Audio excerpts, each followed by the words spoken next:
नमस्कार दोस्तों, तो स्वागत है आप सभी का रिट एसएसटी के इस फर्स्ट मॉडल पेपर में। तो देखिए फर्स्ट क्वेश्चन जो है वो आपके सामने आ चुका है और सभी फ्रॉड से जो है क्लास को लाइक और शेयर कर दीजिए, जितना ज़्यादा मैक्सिमम हो इसको शेयर कर दीजिए बच्चों। ठीक है, अब जो है हम क्लास को स्टार्ट कर चुके हैं। कुशल ठाकुर जी, हेलो बेटा, कैसे हो आप? चलिए, तो फटाफट से सभी लोग जो है क्लास को लाइक और शेयर कर दें। Now we are going to start the session. First question जो है वो आपकी स्क्रीन पर है। फर्स्ट क्वेश्चन है हड़प्पा संस्कृति। ठीक है, हड़प्पा संस्कृति यानी सिंधु घाटी सभ्यता के अभिलेख मुख्यतः किस वस्तु पर बने मिले हैं? ध्यान से आंसर दीजिएगा भाई। हेलो टाइगर सी, कैसे हैं? बताइए सभी लोग। ठीक है, क्वेश्चन है हड़प्पा संस्कृति से आप सिंधु घाटी सभ्यता भी कहते हैं, इसके जो अभिलेख हैं वो मुख्यतः किस वस्तु पर बने मिले हैं? पहला जो ऑप्शन है वो है शिलाओं पर, दूसरा है मोहरों पर, तीसरा स्तंभों पर और चौथा है ताम्र पत्रों पर। ध्यान से आंसर दीजिए, सोच समझ के बताइए। हड़प्पा संस्कृति यानी सिंधु घाटी सभ्यता के अभिलेख जो है वो मुख्यतः किस वस्तु पर मिले हैं? टाइगर जी का आंसर है बी कि सर मोहरों पर। बाकी लोग फटाफट से इसका आंसर दीजिए, बताइए राइट आंसर क्या है। हड़प्पा संस्कृति के बारे में आप सब जानते हैं, ठीक है, कि ऐसी संस्कृति जिसमें नगर सभ्यता जो है वो सबसे प्रमुख रही है। ध्यान रखिएगा। तो यहां पर देखिए चारों ही जो है ऑप्शंस आपको लगभग जो है समान से मिलेंगे, लेकिन अगर हम पूरी हड़प्पा संस्कृति पर गौर करते हैं, पूरी हड़प्पा संस्कृति को हम ध्यान से पढ़ते हैं, तो सर्वाधिक जो इसकी जानकारी है, सर्वाधिक जो इसके अभिलेख हैं वो मुख्यतः हम किससे मिलते हैं? वो आप पे मोहरों या सिक्कों पर मिलते हैं। किस पर? मोहरों या सिक्कों पर। बिल्कुल सही सभी का। और ध्यान दीजिए, आपने एक सुना होगा एक श्रृंगी पशु। ठीक है, एक श्रृंगी पशु की जो मोहर है ये यहां पर सर्वाधिक प्रचलित थी। कौन सी प्रचलित थी भाई? एक श्रृंगी पशु की जो मोहर थी वो यहां पर सर्वाधिक प्रचलित थी, जिससे कि एक तरह से, ठीक है, आपके जो मोहनजोदाड़ो का क्षेत्र है उसका एक तरह से एंट्री पास भी माना जाता था, जो कि राजा या कुलीन वर्ग का जो है सिंबल हुआ करता था। तो ये था आपका क्वेश्चन। नेक्स्ट क्वेश्चन है आपका जो कि एक जनपद से है, तो सवाल ध्यान से पढ़िएगा। सबसे पहले मैं आपको बता दूं कि पहले आप क्वेश्चन को ध्यान से पढ़ें, एक नहीं उसे दो बार पढ़ें, फिर उसके ऑप्शंस पे गौर करें। पता नहीं हमें एग्जाम में किस बात की जल्दी होती है, पता नहीं हम 1 साल 2 साल जिस एग्जाम की तैयारी कर रहे होते हैं, ठीक है, उस एग्जाम के लिए हम पता नहीं क्यों जल्दी में होते हैं कि हम जो है वो क्लियर उस क्वेश्चन नहीं पढ़ते हैं। कमेंट आ रहा है कि सर 41 जिले के अनुसार जो है मानचित्रावली बहुत जल्दी भाई लॉन्च होने वाली है। ठीक है कुशल जी, बहुत जल्दी जो है 41 जिलों के अनुसार मानचित्रावली भी आने वाली है। बिल्कुल उसमें काम चल रहा है, बहुत जल्दी वो आपके हाथों में होगी। चलिए, तो पहला ये क्वेश्चन जो आ चुका है, नेक्स्ट वो है मगध महाजन से संबंधित निम्नलिखित कथनों पर विचार कीजिए। Om Prakash ji, good evening. ठीक है, मगध चारों ओर से गंगा और सोन जैसी नदियों से घिरा हुआ था। फर्स्ट जो है आपको दिया हुआ है कि मगध चारों ओर से गंगा और सोन जैसी नदियों से घिरा हुआ था। चलिए नेक्स्ट है मगध की प्रारंभिक राजधानी कुशीनारा थी। और तीसरा जो है मगध साम्राज्य के उत्थान एवं समृद्धि में अजात शत्रु का महत्वपूर्ण योगदान रहा। टाइगर जी सर बोल रहे हैं सी कि सर केवल फर्स्ट और 3 सही है। चलिए आंसर जो है आ चुके हैं। Okay Kushal ji, thank you so much. Tiger ji very good, Tiger ji बहुत अच्छा। ठीक है, यहां पे जो राइट आंसर है देखिए ध्यान से, यहां पे क्वेश्चन ध्यान से पढ़िए कि गंगा और सोन। देखिए आपने 2 चीजें पढ़ी है, एक तो मिथिला पढ़ा होगा, मिथिला पढ़ा होगा और एक मगध पढ़ा होगा। दोनों में जो मेन डिफरेंस है सीमा का, वो ध्यान रखिए कि इनके बीच में एक नदी प्रवाहित होती है, वो है गंगा। कौन सी है? गंगा। तो गंगा का जो दक्षिणी भाग कहलाता है, कौन सा भाई? गंगा का जो दक्षिणी भाग कहलाता है वो कहलाता है मगध। ठीक है, अब यहां पे मगध चारों ओर से गंगा और सोन, जाहिर सी बात है, हम जो ने पढ़ा है कि जो सोन नदी है वो इसके दाएं तट पे मिलती है, यानी कि आती दक्षिण से। अब यहां पे देखिए इस पहला बिल्कुल सही है। दूसरा, इसकी आरंभिक राजधानी कुशीनारा थी। नहीं भाई, आरंभिक राजधानी जो है कुशीनारा नहीं थी। कौन सी थी भाई? वो थी राजगीर। कौन सी थी भाई? राजगीर थी। और ध्यान रखिएगा राजगीर के बाद में अजात शत्रु ने, किसने? अजात शत्रु ने इसकी राजधानी क्या कर दी थी भाई? पाटलिपुत्र। क्या कर दी थी? पाटलिपुत्र, जिसे क्या कहते हैं आप लोग? पटना के नाम से वर्तमान में जाना जाता है। तो यहां पर सेकंड जो है ये गलत है, बाकी फर्स्ट और 3 सही है। तो ऑप्शन के हिसाब से यहां पूछा है कौन सा कथन सही है, तो आंसर कौन सा हो जाएगा? सी हो जाएगा। कौन सा हो जाएगा भाई? सी हो जाएगा। ध्यान रखिएगा, किस व्यक्ति ने, किस शासक ने इसकी राजधानी पाटलिपुत्र की थी? तो आंसर क्या आ जाएगा भाई? अजातशत्रु ने क्या कर दी थी? पाटलिपुत्र कर दी थी। चलिए, वेरी गुड। नेक्स्ट क्वेश्चन है आपके सामने, बिल्कुल क्वेश्चन ध्यान से पढ़ें और फिर आंसर दें। थेरी गाथा, आप लोगों ने जैन धर्म पढ़ा है, बौद्ध धर्म पढ़ा है, तो क्वेश्चन बहुत प्यारा है, ध्यान से पढ़िएगा और सोच के समझ के आंसर दीजिएगा। थेरी गाथा के संबंध में कौन सा कथन जो है सत्य है? पहला कथन है यह सुत्त पिटक का हिस्सा है। सेकंड वन, इसमें भिक्षुणियों द्वारा रचित छंदों का संकलन किया गया है। तीसरा, यह विनय पिटक का हिस्सा है। और चौथा, इसमें महिलाओं के सामाजिक और आध्यात्मिक अनुभवों के बारे में अंतर्दृष्टि मिलती है। बिल्कुल ध्यान से आंसर दें, ठीक है। और क्लास को जो है ज्यादा लाइक और शेयर भी करते रहें भाई, ज्यादा से ज्यादा बच्चों के पास पहुंचा, ताकि वो जो अपनी प्रैक्टिस है उसे ज्यादा से ज्यादा करें। चलिए, तो देखिए, सबसे पहले मैं बात करूं, जब आप बौद्ध धर्म की बात करते हैं, जब आप बौद्धिस्ट रिलीजन्स की बात करते हैं, तो यहां पर एक वर्ड आता है गाइस, त्रिपिटक। क्या वर्ड आता है भाई? त्रिपिटक आता है। और त्रिपिटक का नाम लेते ही एक तो आता है आपके विनय पिटक। कौन सा आता है? विनय पिटक। दूसरा आता है सुत्त पिटक। दूसरा कौन सा आता है? सुत्त पिटक। और तीसरा कौन सा आता है? तीसरा आता है अभिधम पिटक। अभिधम पिटक, ये 3 पिटक आते हैं। अब इसमें से आप ध्यान दो, टाइगर जी का आंसर आ रहा है कि सर इसमें बी जो है ये सही होगा, ठीक है। अब देखिए, अगर मैं यहां से सवाल आपसे क्रिएट कर लूं कि इन तीनों पिटक में से ऐसा कौन सा पिटक है जिसमें बौद्ध भिक्षु और भिक्षुणियों के जो नियम थे, उनके रहने के जो नियम थे वो दिए गए हैं, तो फिर आपका आंसर क्या हो जाएगा? तो जाहिर सी बात है, आपका आंसर क्या हो जाएगा? इसमें विनय पिटक हो जाएगा। अब थेरी गाथा क्या है? देखिए, थेरी मतलब होती है एक बड़ी स्त्री जिसकी एज ज्यादा हो, ठीक है। थैंक यू भाई। तो क्या होती है? एक बड़ी स्त्री, यानी कि बड़ी महिला, और गाथा का संबंध उसके द्वारा जो छंद, ठीक है, यानी कि जो आपके छंद वगैरह जो हैं, ठीक है, यानी कि उसके जो श्लोक वगैरह जो हैं वो दिए गए हैं, वो उसमें संकलित हैं। तो ये दिया गया है, ठीक है। अब थेरी गाथा की हम बात करें तो जाहिर सी बात है कि सर ये सुत्त पिटक का हिस्सा है। किसका हिस्सा है भाई? ये सबसे पहले सुत्त पिटक का हिस्सा है। दूसरा, इसमें भिक्षुणियों द्वारा रचित छंदों का संकलन किया गया है। तो बिल्कुल मैं बता दिया अभी आपको, शाब्दिक अर्थ क्या आ रहा है कि सर छंदों का क्या है भाई? संकलन जो है आ रहा है, ठीक है, बिल्कुल सही सभी का। अब विनय पिटक का हिस्सा है? नहीं सर, ये विनय पिटक का हिस्सा नहीं है, क्योंकि विनय पिटक में क्या आएगा सर? विनय पिटक में जो बौद्ध भिक्षु, यहां पर भिक्षु भी आएंगे, भिक्षु प्लस भिक्षुणियों के जो नियम हैं, ठीक है, वो दिए हैं विनय पिटक में। तो ये नहीं आएगा। चौथा, इसमें महिलाओं के सामाजिक और आध्यात्मिक अनुभव के बारे में दृष्टि मिलती है। तो बिल्कुल सही है। तो पहला सही है, सेकंड सही है, फोर्थ जो है सही है। तो यहां पर राइट आंसर कौन सा हो जाएगा? यहां पे राइट आंसर जो हो जाएगा वो हो जाएगा आपके, बिल्कुल कौन सा हो जाएगा भाई? बी हो जाएगा। अच्छा, अगर आपसे सवाल थोड़ा डीप पूछ लूं मैं, तो अगर पूछा जाए कि जो थेरी गाथा है, थेरी गाथा जो है ये सुत्त पिटक के किस खंड की 9वीं पुस्तक है? मैंने एक सवाल पूछा है आपसे कि जो थेरी गाथा है वो सुत्त पिटक के किस खंड की 9वीं पुस्तक है? तो इसका आंसर जो है आप लोग क्या करके आएंगे? बताइए फटाफट से भाई, जल्दी से।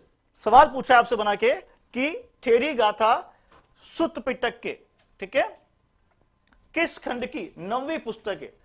तो ध्यान रखना, थेरी गाथा में आपने एक निकाय पढ़ा होगा, खडग निकाय।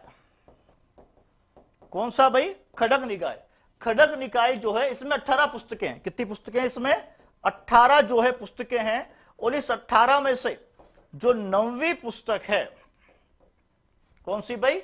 9वीं पुस्तक, उसमें आपके थेरी गाथा का क्या है? वर्णन दिया हुआ है। तो ये थोड़ा सा डीप है, एग्जाम के पॉइंट ऑफ व्यू से काफी इंपॉर्टेंट है दोस्तों, प्लीज आप जो है इसको अपने नोट्स में ऐड कर लीजिएगा। Got it? चलिए नेक्स्ट, निम्नलिखित को सुमेलित कीजिए। निम्नलिखित को सुमेलित कीजिए। फर्स्ट ऑफ ऑल, एक तरफ से आपको वेदों के नाम दिए हुए हैं और सामने उनके ब्रह्म सूत्र जो है या ब्राह्मण सूत्र जो है आपको दिए हुए हैं। तो बताइए इसमें से जो है कौन सा ब्रह्म सूत्र या ब्राह्मण सूत्र उस वेद से संबंधित है? जी हां, वैदिक सभ्यता की बात करते हैं आप तो हड़प्पा सभ्यता के बाद जो आप पढ़ते हैं वो होती है आपकी वैदिक सभ्यता। दिमाग में सवाल आता है, जो हड़प्पा सभ्यता थी वो नगरीय सभ्यता थी, जबकि वैदिक सभ्यता एक ग्रामीण सभ्यता थी। ठीक है, चलिए तो देखिए यहां पे ऋग्वेद, सामवेद, यजुर्वेद, अथर्ववेद, ऋग्वेद, पंचविश, शतपथ और गोपथ ये सब क्या है? इनके ब्राह्मण सूत्र है, ब्रह्म सूत्र है।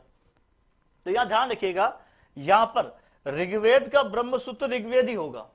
ओके, सामवेद का होता है पंचविश। क्या होता है सामवेद का? पंचविश।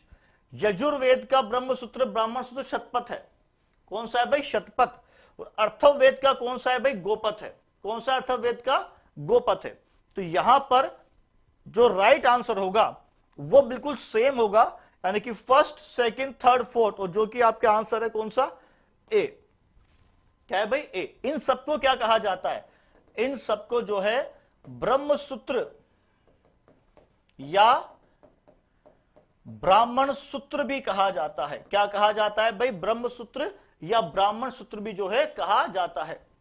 चलिए अगला क्वेश्चन है, निम्न में से किस सैंधव स्थल से किस सैंधव स्थल से अग्नि कुंड के साक्ष्य मिले? देखिए भाई, अगले महीने जो है आपके एग्जाम्स हैं।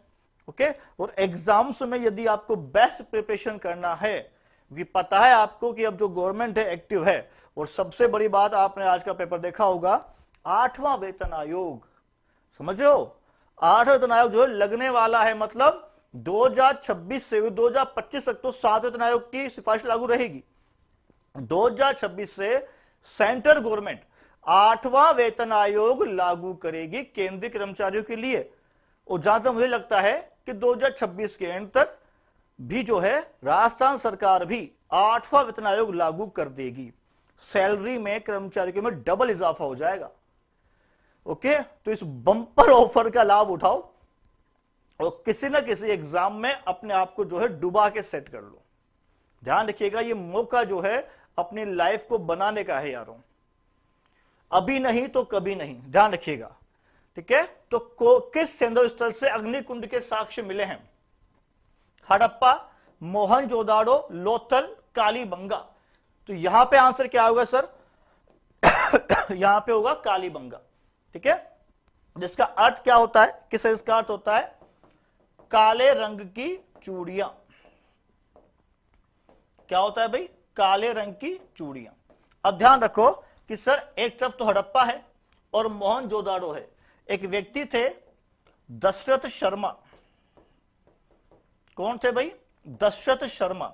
दशरथ शर्मा ने कालीबंगा को हड़प्पा सभ्यता की, किसकी भाई? हड़प्पा सभ्यता की तीसरी राजधानी का है। क्या कहा है भाई इसे? हड़प्पा सभ्यता की तीसरी राजधानी किसने कहा है? दशरथ शर्मा ने।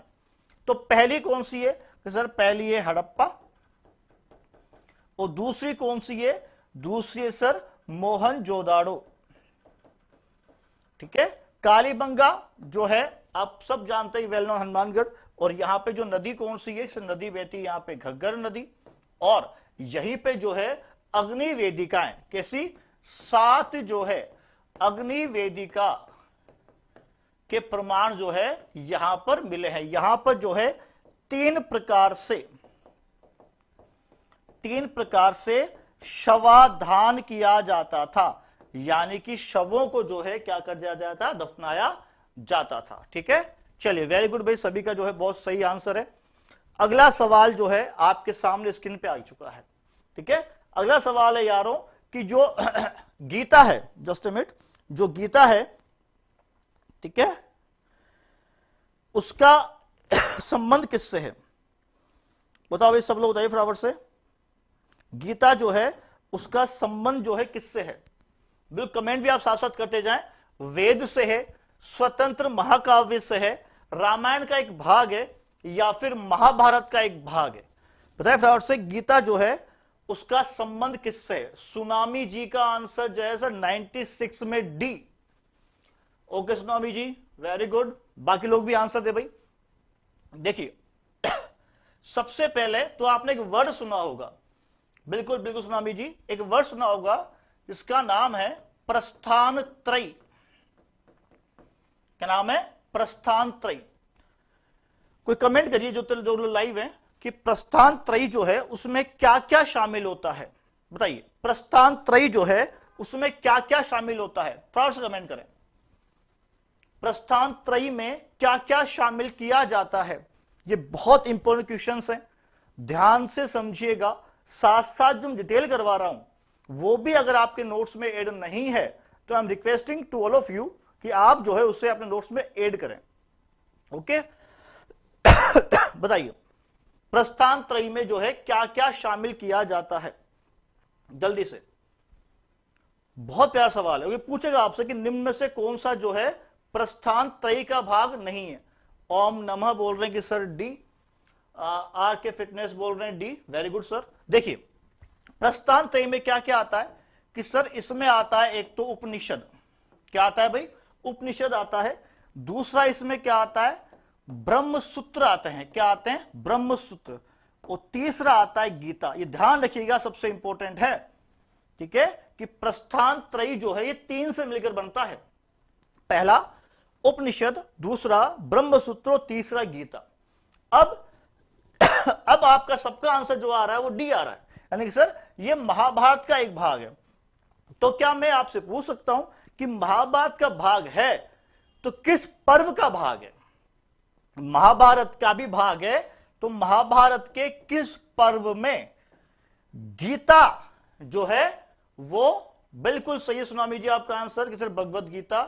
ब्रह्मगुप्त नहीं होता, ब्रह्म सूत्र होता है। Okay very good. And Upanishad, very good, nice. देखिए तो गीता जो है महाभारत के किस पर्व का भाग है? बताइए फ्लावर्स सब लोग। जी हाँ, वेरी गुड फ्लावर्स से। तो मैं बताता हूं आपको, गीता जो है महाभारत के भीष्म पर्व का भाग है। किसका भाग है भाई? भीष्म पर्व का जो है भाग है। चलिए वेरी गुड, तो सभी का मैक्सिमम सही है। अगला क्वेश्चन लेता हूं मैं। कंबुज स्थित, ध्यान से सवाल पढ़िएगा, एसएसटी हो चाहे कोई सा भी एग्जाम दें, ओके कोई सा भी एग्जाम दे यारों, अगर आपने क्वेश्चन ध्यान से पढ़ा तो please I am requesting you, ठीक है बिल्कुल अजय जी वो भी अब ऐड करवा देंगे, डोंट वरी, ठीक है अजय जी बिल्कुल वो भी ऐड हो जाएगी। चलिए तो कंबुज स्थित अंगोर वाट, ठीक है, अंगकोर वाट का विष्णु मंदिर किसने बनवाया? सूर्य वर्मा प्रथम, जय वर्मा चतुर्थ, सूर्य वर्मा सेकंड, या यशो वर्मा द्वितीय? बताइए अजय जी बिल्कुल मैं बोल दूंगा सर को ऐड करने के लिए, डोंट वरी ऐड हो जाएगी, आप परेशान ना हो। बताइए भाई कंबुज स्थित अंगकोर वाट का विष्णु मंदिर जो है किसने बनवाया था? सूर्य वर्मा फर्स्ट ने, जय वर्मा चतुर्थ ने, सूर्य वर्मा सेकंड ने, या फिर यशो वर्मा तृतीय ने?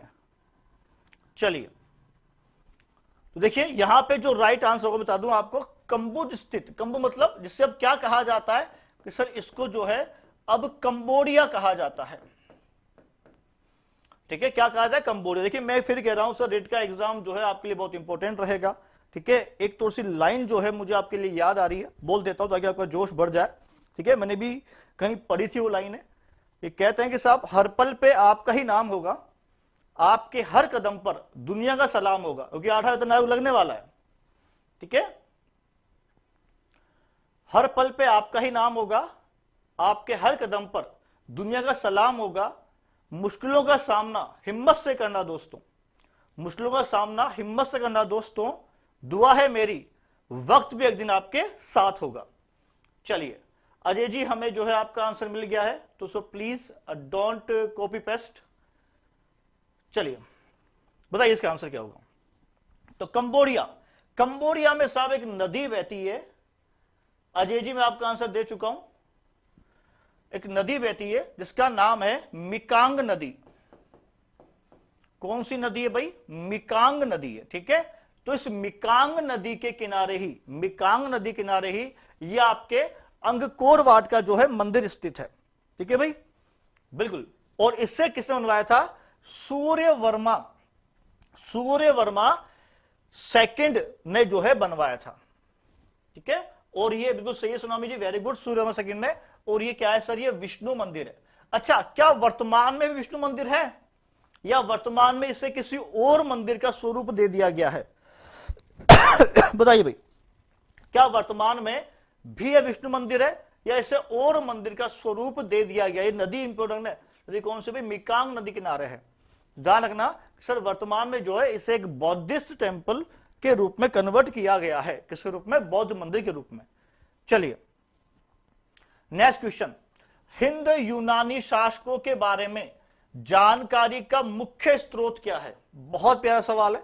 हिंद यूनानी, ग्रीक जो आप पढ़ते हैं, ठीक है, हिस्ट्री में ग्रीक जो सारे रूलर्स हैं आपके, तो उनके बारे में जानकारी देने का मुख्य स्रोत क्या है? बिल्कुल ओम नमः जी, बिल्कुल सही बोल रहे हैं आपका आंसर।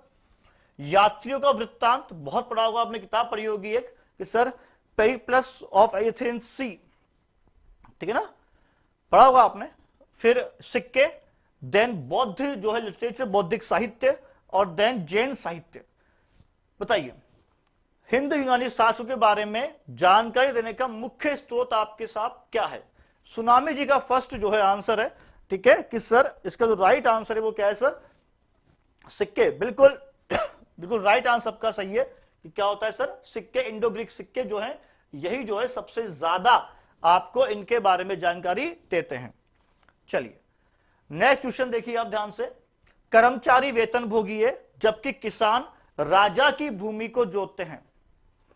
ठीक है, किसान जो है राजा की भूमि जो है जोतते हैं। चीनी यात्री का यह कथन किस शासक के संदर्भ में कहा गया है? बहुत प्यारा सवाल सर। कर्मचारी वेतन भोगी है जब किसान जो है राजा की भूमि को जोतता है। चीनी यात्री का यह कथन किस शासक के संदर्भ में कहा गया है? यहां पर चार ऑप्शन आपके सामने हैं, हर्षवर्धन, चंद्रगुप्त फर्स्ट, चंद्रगुप्त सेकंड और समुद्रगुप्त। बताइए। अजय कुमार जी का आंसर आ रहा है बी के साथ, चंद्रगुप्त फर्स्ट जो है इसका आंसर होगा। ध्यान से भाई, बिल्कुल ध्यान से अजय जी, ठीक है, इसमें जो है आंसर क्या होगा? सॉरी रवीना जी बोल रहे हैं कि सर बी जो है यहां पे आंसर होगा। वेरी गुड रवीना जी, चलिए बताइए आंसर। ओम नमः जी बोल रहे हैं कि सर ए होगा। ध्यान से, किस शासक के संदर्भ में कहा गया है? सुनाई बोले चंद्रगुप्त थर्ड। चंद्रगुप्त थर्ड तो सुनामी जी ऑप्शन में नहीं है, हैं? अच्छा, चंद्रगुप्त सेकंड। Very good. चलिए अब मैं आपको यहां पे क्लू देता हूं, ठीक है, थोड़ा सा क्लू देता हूं कि ये स्टेटमेंट जो है ये कहा गया है फाहियान के द्वारा। किस द्वारा? फाहियान। ठीक है, भारत आने वाला फर्स्ट जो है चीनी यात्री था। ठीक है, अब तो आपको आंसर मिल जाएगा सर, अब तो जो है आपको आंसर मिल जाएगा कि ये जो है किसका है सर? चंद्रगुप्त सेकंड के काल का है। ठीक है, किसका भाई? चंद्रगुप्त सेकंड के काल का है। किसका? फाहियान जो आया था और उसने कहा था कर्मचारी जो है वेतन भोगी होते हैं। ओके ओके, इस ओके। और जब किसान क्या है? राजा की भूमि को जोतता है। चलिए, जिनका भी गलत है वो प्लीज थोड़ा अपने आंसर करेक्ट कर लें। चलिए नेक्स्ट क्वेश्चन, प्रयाग प्रशस्ति की रचना समुद्रगुप्त के राजकवि हरिसेन ने किस भाषा में की थी? सर नमस्ते, कैसे हैं? बताइए। प्रयाग प्रशस्ति रचना समुद्रगुप्त के राजकवि हरिसेन ने किस भाषा में की थी? है ना, the Napoleon of the India, Bharat का नेपोलियन, ऐसा राजा जिसके सिक्कों पर उसे वीणा बजाते हुए दिखाया गया है। बहुत पढ़ा आपने इनके बारे में। बताइए। तो यहां पर है प्राकृत, हिंदी, पाली या संस्कृत। तो देखो, इससे आप कई जगह इसे इलाहाबाद प्रशस्ति भी कहा गया है, कई जगह इसे क्या कहा गया है? बिल्कुल ओम नमः जी का आंसर डी आ रहा है, रवीना जी का आंसर डी है, सुनामी जी का आंसर डी है, ठीक है, श्रद्धा जी का आंसर डी है। तो ध्यान रखिए सर, मैं फिर कह रहा हूं इसे कई जगह क्या कहा गया? इलाहाबाद प्रशस्ति भी जो है इसे कहा गया है। अब देखिए आगे, इस प्रशस्ति में एक बात जो है बहुत प्यारी दी गई है, ठीक है हरीशेन, बिल्कुल एक बात जो है बहुत प्यारी दी गई है कि सर भारत में 5वीं सदी में, किस सदी में भाई, 5वीं सदी में दशमलव प्रणाली का, कौन सी प्रणाली का, दशमलव प्रणाली का प्रयोग जो है ये शुरू हो गया था। ये नोट कर लेना कि ये जो है किस में जो है लिखा गया है, प्रयाग प्रशस्ति में, ठीक है प्रयाग प्रशस्ति में। अजय सर मुझे आपका कमेंट मिल गया है और आपका कमेंट जो है सर ने पढ़ लिया है, बहुत जल्दी वो अपलोड कर देंगे, डोंट वरी। चलिए बताइए भाई, तो किसका दशमलव प्रणाली का प्रयोग किया, तो बिल्कुल सही सभी का आंसर ये किस में लिखा हुआ है भाई, संस्कृत में, ठीक है समुद्रगुप्त। ओके चलिए वेरी गुड भाई, सबका जो है सही आ रहा है आंसर। चलिए ठीक है नेक्स्ट, अशोक की रानी का स्तंभ लेख, जिससे आप ओनली क्या भी कह सकते हैं, रानी का स्तंभ लेख भी कह सकते हैं, कौन से स्थान पर है, दिल्ली, मथुरा, बिहार या इलाहाबाद, जिसे वर्तमान में आप लोग प्रयागराज के नाम से भी जानते हैं। तो ये अशोक की रानी, अब अशोक की रानी का नाम भी आपको पता होगा कि भाई कौन सी जो है रानी है, ठीक है बिल्कुल तो ध्यान रखिए, रानी जो है उसे कहा जाता है कोरवाकी, क्या कहते हैं भाई, कोरवाकी, ठीक है। तो कोरवाकी के लेख की बात कर रहे हैं, जो आपको कहां से प्राप्त हुआ है, ठीक है दिल्ली से, मथुरा से, बिहार से या इलाहाबाद से। श्रद्धा जी का आंसर जो इसमें डी है। ओके चलिए, सुनामी जी का इलाहाबाद, बिल्कुल ठीक है सबका सही। इसमें क्या होगा, इसमें आंसर इलाहाबाद जो है यानी कि सही है, Prayagraj is the correct answer. Next, निम्नलिखित में से कौन सा पुस्तक लेखक सही सुमेलित है, बहुत प्यारा सवाल है। एक ने क्वेश्चन जो है आपके जो है बुक्स पे आता है, हमेशा आता है, चाहे वो हिस्ट्री का संबंधित आ जाए, चाहे वो पॉलिटिकल पे आ जाए, इकोनॉमिक्स पे भी आ जाए। तो यहां पर एक क्वेश्चन जो है अपन ने बुक का लिया है, बहुत प्यारा सवाल है ये, ठीक है ध्यान से इसका आंसर दीजिएगा। चलिए, India divided, Maulana Azad, India wins freedom, Rajendra Prasad, Indian struggle, Subhash Chandra Bose या अनहैप्पी इंडिया, जवाहरलाल नेहरू। सवाल ध्यान से पढ़िएगा, ये लिखा हुआ है सही सुमेलित है, 4 ऑप्शन दिए, ठीक है और फर्स्ट जो करेक्ट आंसर है वो सुनामी जी का है, ठीक है। चलिए बताइए, बाकी लोग फ्राउड से आंसर दें। बॉस का सही है, देखिए ध्यान से, इंडिया डिवाइडेड, ओके रवीना जी बोल रहे हैं सी ध्यान रखिए भाई, इंडिया डिवाइडेड जो है ये बुक है किसकी, कि सर ये है राजेंद्र प्रसाद की, डॉक्टर राजेंद्र प्रसाद जी की बुक है ये, ठीक है। चलिए, India wins freedom, India wins freedom बेटा मौलाना आजाद, मौलाना आजाद की बुक है ये, किसकी बुक है भाई, मौलाना आजाद की बुक है। अनहैप्पी इंडिया, अनहैप्पी इंडिया जो है बिल्कुल सही है सुनामी जी, ये जो बुक है ये लाला लाजपत राय की बुक है, किसकी बुक है भाई, लाला लाजपत राय की बुक है, ठीक है। और इंडियन स्ट्रगल, ये बिल्कुल करेक्ट ऑप्शन दिया यहां पे, सुभाष चंद्र बोस जी की बुक है, बिल्कुल सही है, बिल्कुल सही है। यहां पे आंसर क्या होगा, सी। अच्छा मुझे बताओ, यहां पे जवाहरलाल नेहरू जी की जो सबसे फेमस बुक है वो कौन सी है, बताइए, जिस पर शायद डॉक्यूमेंट्री बनी हुई है, बताइए जवाहरलाल नेहरू की फेमस बुक का नाम क्या है।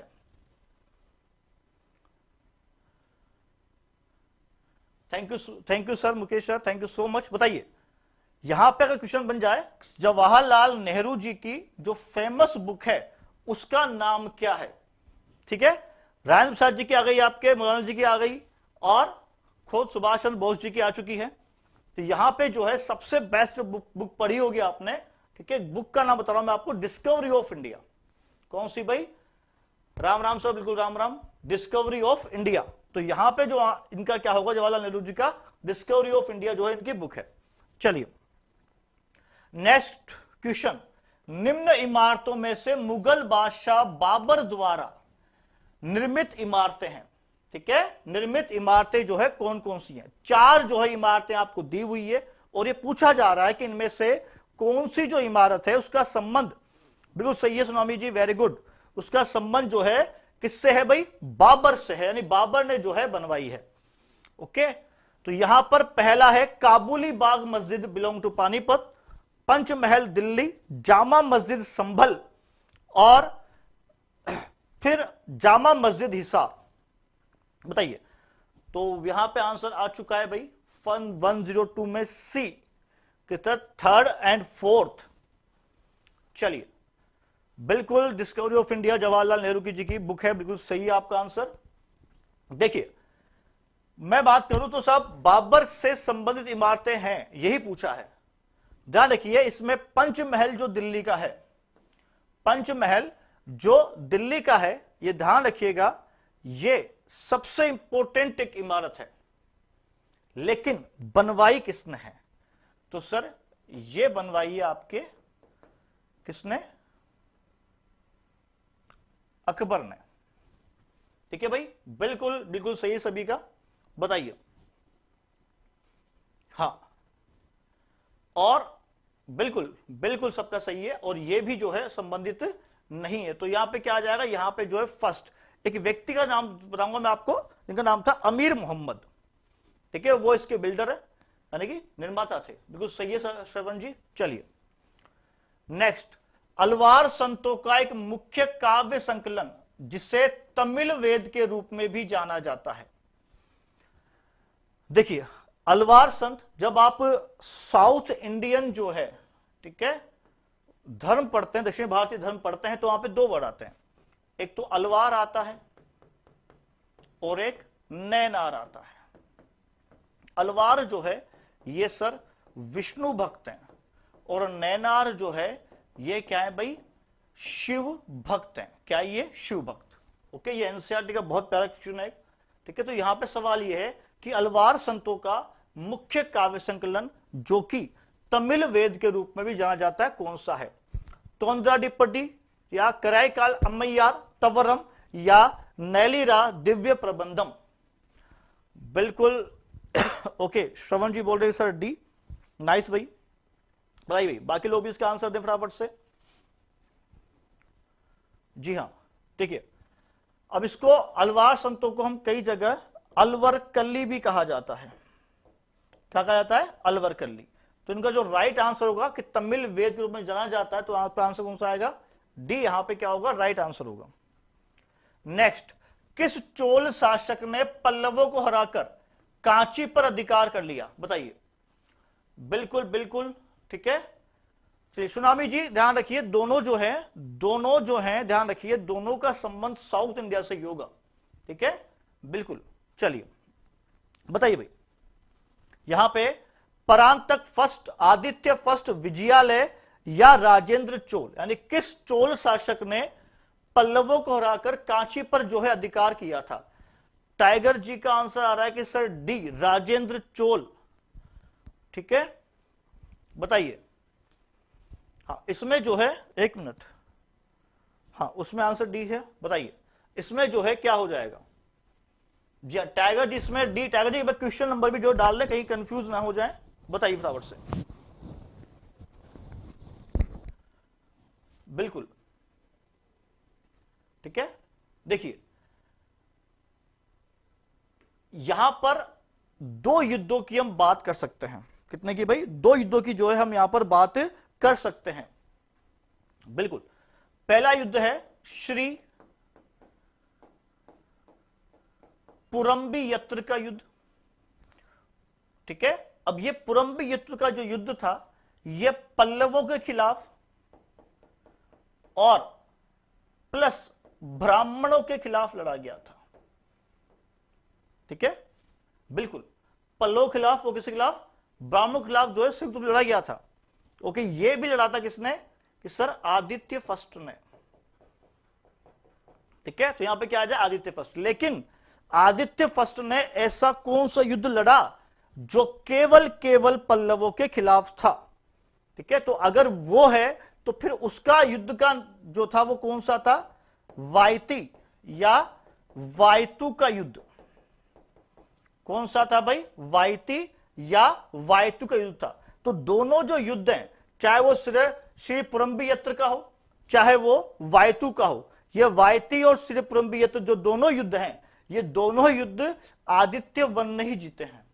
ठीक है, बस ध्यान रखिएगा कि इस युद्ध में पल्लवों के साथ साथ ब्राह्मण भी थे, और यहां पर केवल क्या थे, केवल जो है पल्लव जो है यहां पर थे। ठीक है भाई, बिल्कुल।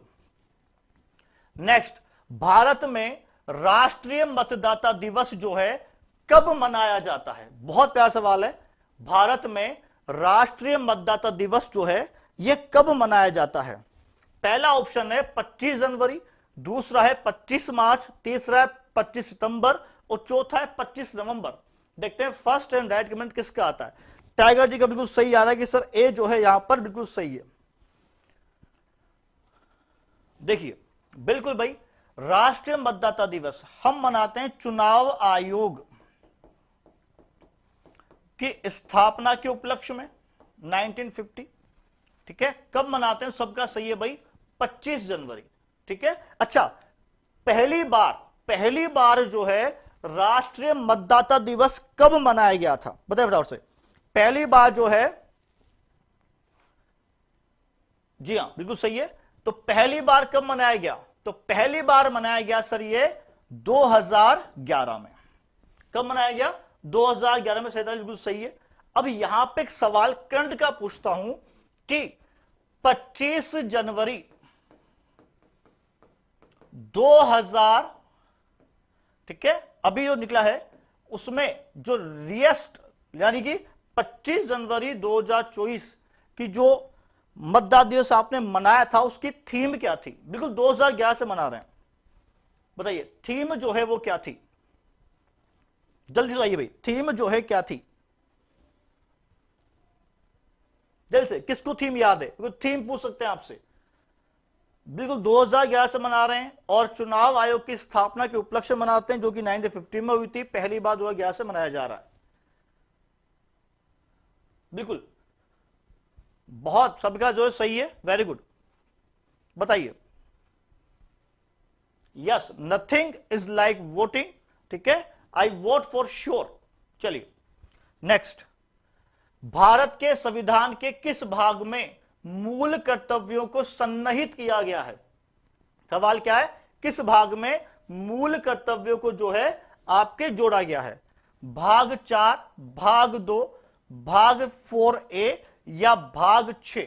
देखिए, जब हमारा संविधान जो है बन के तैयार हुआ 26 नवंबर 1949 और जब लागू हुआ 1950 को, ठीक है, 26 जनवरी को, तो हमारे संविधान निर्माताओं ने सोचा था कि जो देश लगभग 2 साल से ज्यादा तक गुलाम रहा है, ठीक है, तो वहां की जनता को अपने मोरल जो ड्यूटीज हैं, कर्तव्य हैं, वो पता होंगे।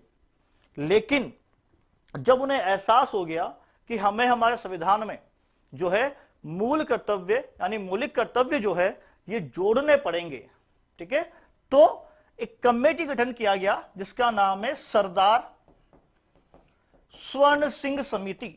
कौन सी भाई? सरदार स्वर्ण सिंह समिति। ठीक है, तो सरदार स्वर्ण सिंह समिति की सिफारिश पर, ठीक है, ध्यान रखिएगा, 42वें संविधान संशोधन, कौन सा भाई? 42वें संविधान संशोधन 1976 को, बिल्कुल बिल्कुल सही है, को भाग 4 में 4A जोड़ा गया।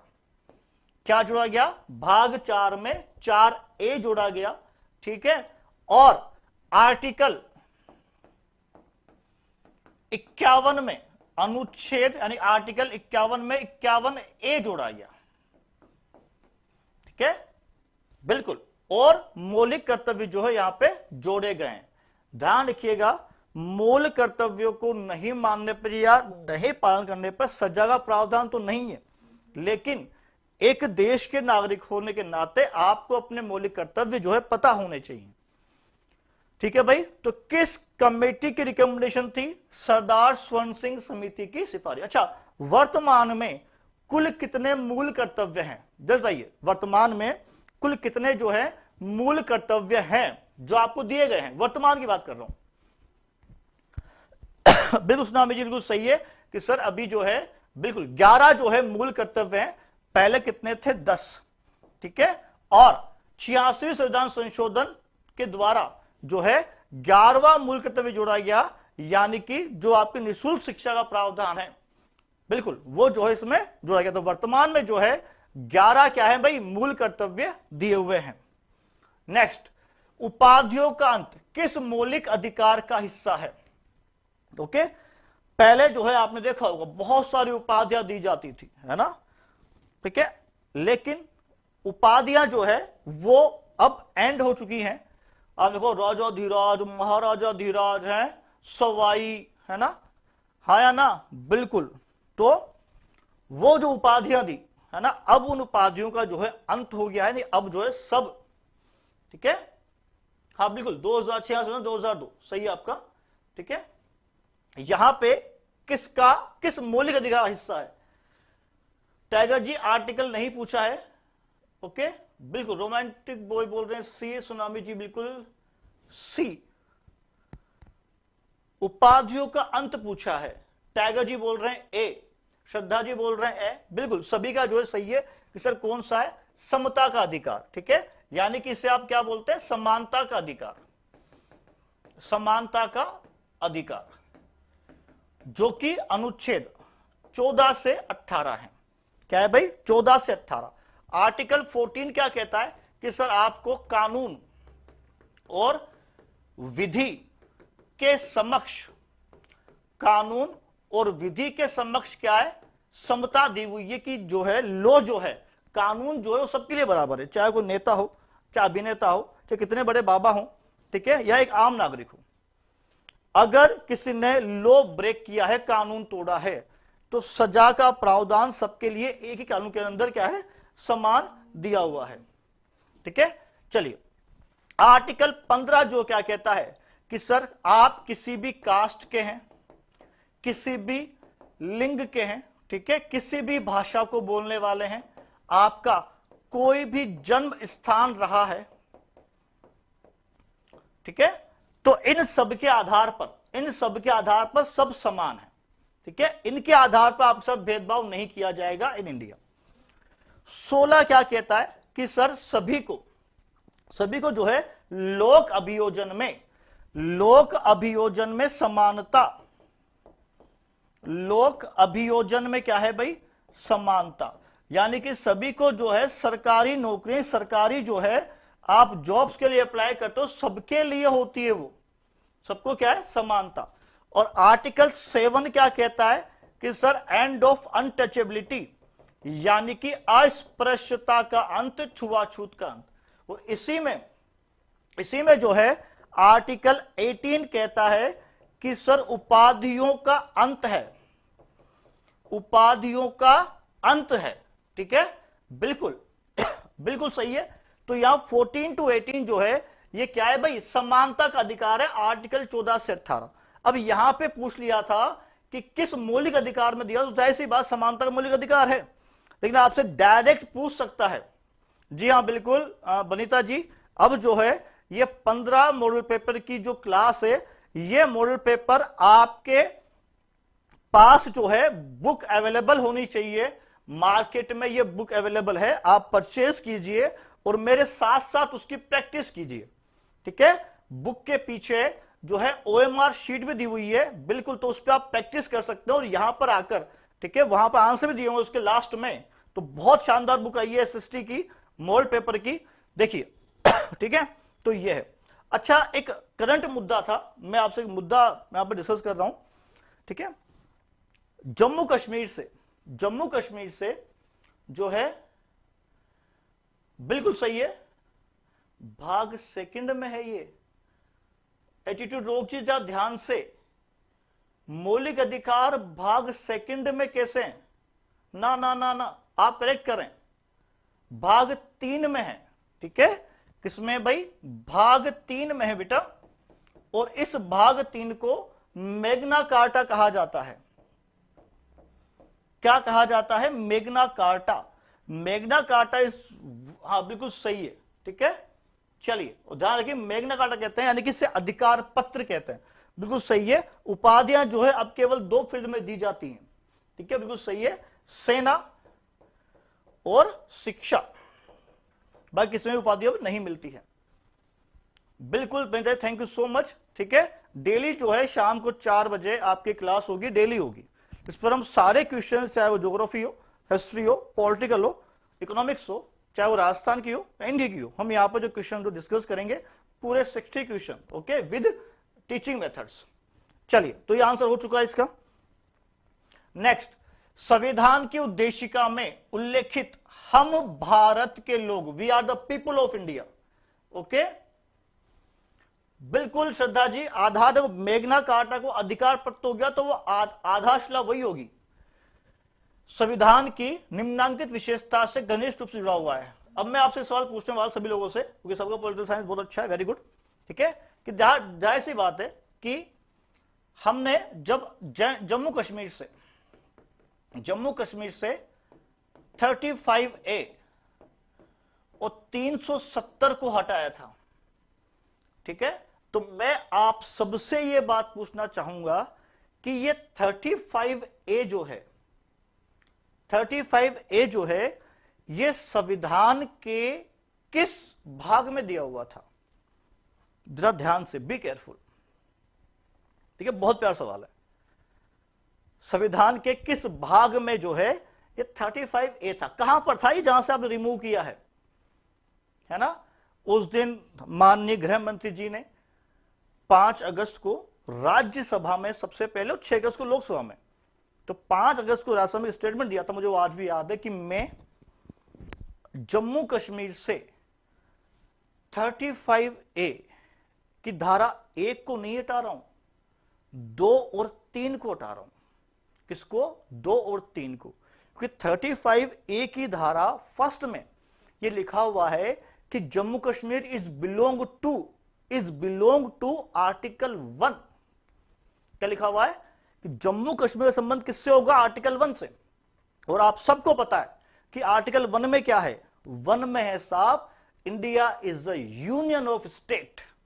India is a union of state, यानी भारत राज्यों का संघ है। तो उसमें पूरे राज्य और यूटी की लिस्ट दी हुई है, यानी कि अगर 35A की धारा 1 को हटा दे तो मतलब कश्मीर अलग, इसलिए केवल धारा 2 और 3 रह गई। ठीक है, अब सब दिमाग घुमाओ, देखिए भाई, बहुत प्यारा सवाल है, भाग 2 में कैसे होगा? देखिए, आप जब पढ़ते हैं बिल्कुल, हां, तो एक तरफ जो आपके 12 से 35 पढ़ लेते हैं, है ना? बिल्कुल। फिर 36 से 51, है ना? हां, बताओ, 1 से 11 सारा पढ़ लिया। इसमें 35A कहीं पढ़ा आपने आज तक? कभी नहीं पढ़ा। तो आज ये सवाल आपके लिए सोचने का विषय कि 35A जो है था कहां पे? नहीं। हां बिल्कुल, वहां तो केवल 35 से दिया हुआ है। और यहां क्या आ गया? जो आपके निर्देशक तत्व है 36 आ गया, भाग 4। तो 35A कहां गया? आपने आज तक क्या मौलिक अधिकार में 35A पढ़ा है? नहीं पढ़ा। ओके, सोचना, ठीक है, मुझे बताना। नहीं मिले तो कल 4 बजे तक का इंतजार करना कि यह 35A कहां पर था। चलिए, तो यहां पे देखिए इसका आंसर दिए फटाफट से कि हम भारत के लोग, ये किससे जुड़ा हुआ है? पंथ निरपेक्षता, संप्रभु राज्य, द्विसदनात्मक या स्वतंत्र न्यायपालिका?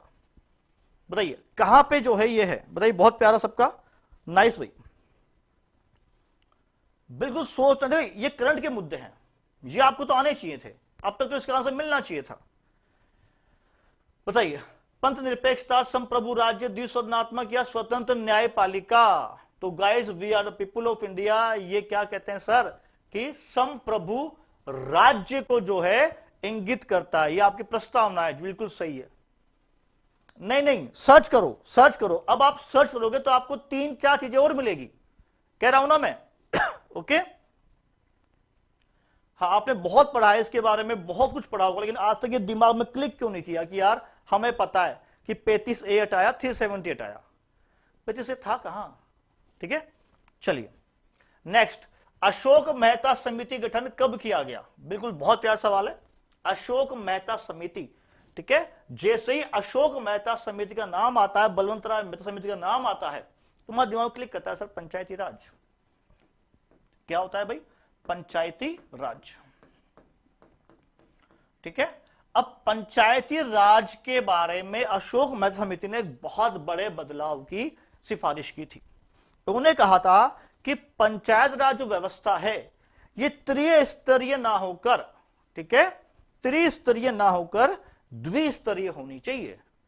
तो इन्होंने क्या कहा था कि सर पंचायती राज जो है कैसा होना चाहिए सर, ये द्विस्तरीय होना चाहिए। ये किसने कहा था सर, ये कहा था अशोक मेहता समिति ने। तो यहां सवाल है कि समिति का गठन कब किया गया। पहला 1977, 1979, 1981 या 1987, 1977, 79, 81 या 87। बिल्कुल सुनामी जी का आंसर है बिल्कुल सही सभी का। क्या आएगा भाई, 12 दिसंबर 1977 को। यह बात ध्यान रखना, इस कमेटी ने पंचायत राज व्यवस्था के द्विस्तरीय, श्रद्धा जी नहीं, से नहीं आएगा, श्रद्धा जी नहीं, ओके। तो क्या कहा था कि पंचायत राज व्यवस्था जो है त्रिस्तरीय ना होकर क्या होना चाहिए, द्विस्तरीय होना चाहिए। अच्छा मुझे बताओ वर्तमान में जो पंचायत राज व्यवस्था है वो कितने स्तरीय है, द्विस्तरीय, त्रिस्तरीय या सिंगल लेयर पर है, फटाफट से तो सब जानते सही कितना है, ये त्रिस्तरीय है। बिल्कुल सही सभी का। चलिए अगला सवाल, भारतीय संविधान का 44 जो अमेंडमेंट था, ठीक है, 44वां जो संशोधन था, वो किस एक प्रधानमंत्री के समय में किया गया। कब, बिल्कुल सही सुनामी जी, त्रिस्तरीय। ठीक है, तो उस समय प्राइम मिनिस्टर कौन थे। 44 अमेंडमेंट जो है ये किया गया बेटा 1978 में। क्या किया गया भाई, 1978 में किया गया। और इस समय एक बहुत बड़ा बदलाव किया गया।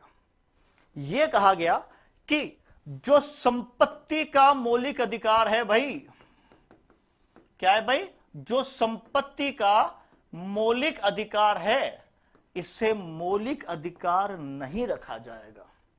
ठीक है, तो इसे क्या कहा गया कि साहब इसे जो है एक सामान्य कानून कहा जाएगा। क्या कहा जाएगा, सामान्य कानून। देखिए सर क्यों, क्योंकि बिल्कुल सही है भाई, बिल्कुल सही है। ठीक है, ग्राम पंचायत, जन समिति और जिला स्तर, सही है।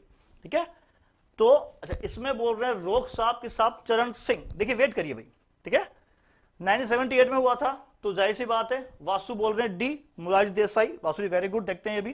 ठीक है, तो सर संपत्ति का अगर ये अधिकार आज भी मूल अधिकार होता तो सरकार जो है आपकी भूमि जो है वो अधिग्रहण नहीं कर सकती थी। आज सरकार को रोड बनाने होते हैं, इंफ्रास्ट्रक्चर बनाना होता है, आधारभूत सेवाएं देनी होती है, सर वो क्या चाहिए, प्रॉपर्टी चाहिए, जमीन चाहिए। ठीक है, और मौलिक अधिकार आपसे कोई छीन नहीं सकता इमरजेंसी के अलावा, हाँ या ना। बिल्कुल, वहां भी आपके पास आर्टिकल 21 है, जीने का अधिकार है या नहीं है। चलिए, तो ये जो है ये किसका आएगा भाई, मोरारजी देसाई। अच्छा वर्तमान में अगर ये सामान्य कानून है, संपत्ति का अधिकार जो है सामान्य कानून के रूप में है, तो ये किस अनुच्छेद में है, कहां डाला गया इसे।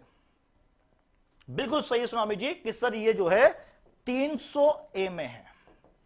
कहां पर सर, ये 300A में डाला गया है। बिल्कुल, चलिए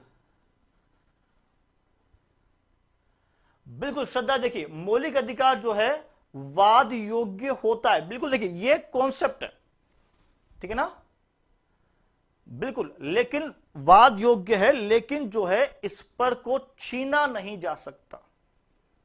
ठीक है ना, ये नहीं, जैसे मैंने आपको पढ़ाया नीति निर्देशक तत्व आप पढ़ते हैं या मूल कर्तव्य पढ़ते हैं, यदि आपको ये नहीं मिलते, यदि आपको नहीं मिलते हैं तो आप कोर्ट में नहीं जा सकते।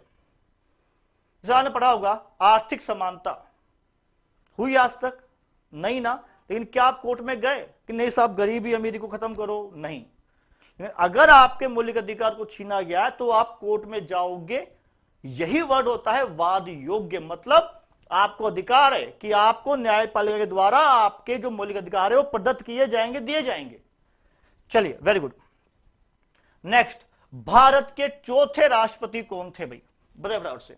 भारत के चौथे राष्ट्रपति कौन थे? वीवी गिरी, एस राधाकृष्णन, जाकिर हुसैन या फखरुद्दीन अली अहमद? बताइए, भारत के चौथे राष्ट्रपति, फोर्थ जो है प्रेसिडेंट, कौन थे? तो बताओ भाई फटाफट से। देखिए, अभी कौन है? तो श्रीमती द्रौपदी मुर्मू जी जो है राष्ट्रपति हैं। किस क्रम की है? तो सर 15वीं जो है राष्ट्रपति हैं।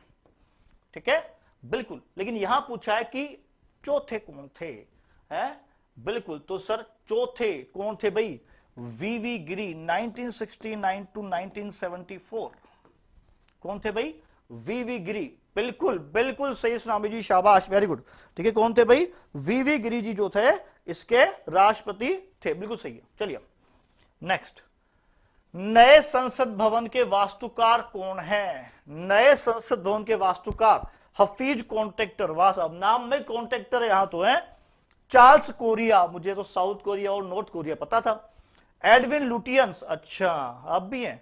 विमल पटेल साहब। ठीक है, बताओ फटाफट से कि साहब कौन सा जो है इसमें नए संसद भवन का वास्तुकार है? नया संसद साहब बनते ही साहब काफी इश्यूज हो गए, है ना? इश्यूज हमें तो देखने नहीं है, ठीक है ना? हमें तो केवल हमारे काम के मतलब है। तो साहब नए संसद भवन का जो वास्तुकार है वो कौन सा है भाई? जल्दी बताइए फटाफट से। तो यहां पे राइट आंसर है कौन सा? विमल पटेल। कौन है भाई? विमल पटेल है। अच्छा, अगर नए का आंसर विमल पटेल है तो जो पुराना आपके संसद भवन है उसके वास्तुकार कौन थे? बताइए फटाफट से। उसके जो है वास्तुकार कौन थे? ध्यान रखना, पुराने संसद भवन के वास्तुकार कौन थे भाई? Edwin Lutyens. लेकिन एडविन लुटियंस के साथ साथ एक व्यक्ति और भी तो था, भूल गए उसका नाम है? हर्बर्ट। कौन थे भाई? हर्बर्ट। ठीक है, चलिए नेक्स्ट, ज्योग्राफी। महासागरीय धाराओं में कौन सी धाराएं दक्षिणी अटलांटिक महासागर में स्थित है? एलो कौन सी भाई? महासागरीय धाराओं में कौन सी धाराएं दक्षिणी अटलांटिक महासागर में स्थित हैं? अटलांटिक की बात करें भाई, ठीक है, तो ये आपके north America, okay, and this is south America, Greenland, ये आपके अफ्रीका कॉन्टिनेंट, और ये आपके यूरोपिक एंड अफ्रीकन जो है कॉन्टिनेंट है। इधर से आपके चलिए, ओके, अंटार्कटिका महाद्वीप। अब यहां पर जो है ये एस आकृति का महासागर है। किस आकृति का? एस आकृति का। ठीक है, ये तो क्या है कि sir north America, south America, Europe और अफ्रीका, यहां पर जो है एस आकृति का महासागर है। इस एस आकृति के महासागर को ही हम अटलांटिक महासागर कहते हैं, या इसे हम अंध महासागर कहते हैं। क्या कहते हैं भाई? अंध महासागर, ब्लाइंड ओशियन। ठीक है, चलिए अब यहां पे कुछ धाराएं जो है प्रवाहित होती है। जाहिर सी बात है, जहां पर इक्वेटर का पूरा जो है रेशो है, ठीक है ना, एक मिनट, जस्ट ए मिनट, है ना, इक्वेटर का जो क्षेत्र है वो और कर्क रेखा का जो क्षेत्र है ये और मकर के बीच में जो है 21 मार्च से फिर 21 जून, फिर 23 सितंबर और 22 दिसंबर, ये जो क्षेत्र है इनके बीच में क्या पे सूर्य का जो है सीधा और तिरछा होना बिलोंग करता है। तो खासकर भूमध्य रेखा के आसपास का जो क्षेत्र है यहां पर जो है गर्मी ज्यादा पड़ती है, तो वायु भी गर्म होती है और साथ साथ जो है जल भी गर्म होता है। ठीक है ना, तो इस क्षेत्र में और इस क्षेत्र में तो ठंडी धाराएं आती हैं और इस वाले बेल्ट में क्या आती है? गर्म धाराएं। ओके, तो यहां पूछा है दक्षिणी अटलांटिक में कौन सी है। तो देखिए भाई, गल्फ स्ट्रीम तो मिड अटलांटिक की है, ये नहीं होगी। ओयोशिवो तो आर्कटिक से आती है, ये भी नहीं होगी। तो आंसर कौन सा है सर? दक्षिणी अटलांटिक पूछा है तो ब्राजियन और बेंगुला। कौन सी है भाई? ब्राजियन और बेंगुला। हम्बोल्ट तो सुनामी जी मैंने दिया, बिल्कुल हाँ कह सकते हो। तो यहां पे आंसर क्या हो जाएगा? बी हो जाएगा। ठीक है, ध्यान रखो, एक तो ये गल्फ स्ट्रीम की धारा और उत्तरी ध्रुव से आने वाली कौन सी? लेब्राडोर की धारा। कौन सी भाई? लेब्राडोर की धारा जो है बेटा ठंडी धारा है, और ये क्या है? ये सर गर्म धारा है। तो दोनों जो है इनका मिलन जो है वो इस क्षेत्र में होता है, यहां पर between north America and Europe. तो यहां पे जो है ध्यान रखना, यहां पर मछली उत्पादन जो है सर्वाधिक होता है पूरे वर्ल्ड में, क्योंकि यहां पर इस गर्म और ठंडे पानी के मिलने से, ठीक है, मिलने से एक मछलियों का प्रमुख जो खाद्यान्न जीव है प्लैंकटन, जिसे आप घास भी कहते हैं, वो जो है यहां पर सबसे ज्यादा जो है वो उत्पत्ति होती है उसकी। ठीक है, तो ये जो क्षेत्र है ये डागर बैंक और ग्रांड बैंक के रूप में सर्वाधिक मत्स्य उत्पादक क्षेत्र है वर्ल्ड का। ठीक है, तो भूलेगा नहीं, ये सबसे इंपॉर्टेंट है। यहां पर किस किस से मिलने से बनता है? ठीक है, कि सर गल्फ स्ट्रीम गर्म धारा और लेब्राडोर की ठंडी धारा के मिलने से यहां पर जो मछली उत्पादन सर्वाधिक होता है, और उस क्षेत्र को नॉर्थ अमेरिका के तट पर, मैं फिर बोल रहा हूं, नॉर्थ अमेरिका के तट पे उसे ग्रैंड बैंक कहते हैं, और यूरोप के तट पे उसे डागर बैंक कहा जाता है। Clear clear clear, okay. Next, उत्तरी गोलार्ध में व्यापारिक पवनों के प्रवाह की दिशा क्या होती है? सवाल क्या पूछा है? उत्तरी गोलार्ध में व्यापारिक पवनों के प्रवाह की दिशा क्या होती है? तो भाई उत्तरी गोलार्ध को लाना पड़ेगा, है ना भाई। ज्योग्राफी के आते ही तो डायग्राम बनने शुरू हो जाते हैं। तो ये लो साहब, ये अपना ग्लोब, ठीक है, हो गया अपना ग्लोब। चलो आ जाओ भाई, और ये अपने इक्वेटर, ये अपनी भूमध्य रेखा, सोचना ही नहीं है। क्लियर यहां तक? बिल्कुल सभी का सही है। फिर यहां देखो, ये तो 30 डिग्री नॉर्थ और ये 30 डिग्री साउथ, इस क्षेत्र में जो है व्यापारिक पवनें आपकी चलती है। ठीक है, अब एक नियम है आपका कोरियोलिस बल, या कह दो बाद में फेरल का नियम। फेरल साहब कहते हैं कि यदि उत्तरी गोलार्ध में पवनें हैं तो बेटा वो पवनें अपने दाईं ओर मुड़ जाती है। कहां मुड़ जाती है? बाईं ओर, सॉरी दाईं ओर। और दक्षिणी गोलार्ध की जो पवनें हैं ये कहां मुड़ जाती है? ये मुड़ जाती है आपके बाईं ओर। ठीक है, अब आपने पढ़ा होगा कि सर एक होती है आपके भूमध्य रेखीय न्यून वायुदाब की पेटी, एक होती है उपोष्ण उच्च वायुदाब की पेटी, और इनके बीच में क्या चलती है? कि सर इनके बीच में हम चलती है हमारे उत्तरी व्यापारिक पवनें। क्या चलती है भाई? उत्तरी व्यापारिक पवनें। ठीक है, हाँ या ना? मान गए? अब ध्यान रखो कि पवनें हमेशा हाई प्रेशर से कहां जाती है? लो प्रेशर की ओर। मतलब जहां पे हवा ज्यादा है वो कहां जाएगी? कम की ओर जाएगी। नियम ध्यान रखना। जैसे मान लीजिए कमरा है, उस कमरे में कोई विंडो ना हो, कोई भी होल नहीं हो, कुछ भी नहीं हो, उस कमरे में आपने कंप्रेसर से, मशीन से बिल्कुल टाइट हवा भर दी। ठीक है, अब ध्यान से उसका आपने गेट खोला, तो कमजोर इंसान होगा, पतला होगा, ठीक है, वो तो भाई साहब उस हवा के धक्के से गिरेगा। ऐसा क्यों हुआ? उस कमरे में हवा ज्यादा थी बाहर की अपेक्षा, तो वो ज्यादा वाली हवा कहां जा रही है? बाहर, उस कम की ओर। हवा चाहते हैं समान रखना, इक्वल रखना, इसलिए ये उच्च वायुदाब है। ये क्या है बेटा? उच्च वायुदाब है। और ये क्या है? न्यून वायुदाब। हवा कहां से कहां जाएगी? उच्च वायुदाब से न्यून वायुदाब की ओर। बिल्कुल सही है, हाई से लो प्रेशर। अब जब उच्च से न्यून जाएगी, तो मैंने यहां क्या कहा है कि सब फेरल साहब ये कहते हैं कि यदि पवनें उत्तरी गोलार्ध में है, कहां पर? उत्तरी गोलार्ध में, तो कहां मुड़ जाएगी? दाईं ओर। जो हवा यो जा रही है वो साहब अपने राइट मुड़ जाएगी। मैं यो जा रहा हूं, मेरा राइट यही तो होगा, हाँ या ना? तो साहब दाईं ओर मुड़ गया। अब बताओ दिशा कौन सी है? ये जो दिशा आप सब जानते हैं, ये क्या है सर? नॉर्थ ईस्ट से क्या है? South west. क्या हो गया ये? नॉर्थ ईस्ट से साउथ वेस्ट। कहां पर है आंसर? येलो रे भाई, इतना सोचना ही क्या है। लेकिन ये जो समझा ना, ये इंपॉर्टेंट है, ठीक है? इसके बेस पे आप कोई सा भी सवाल कर सकते हो, बशर्ते आपको वायुदाब पेटियां आनी चाहिए।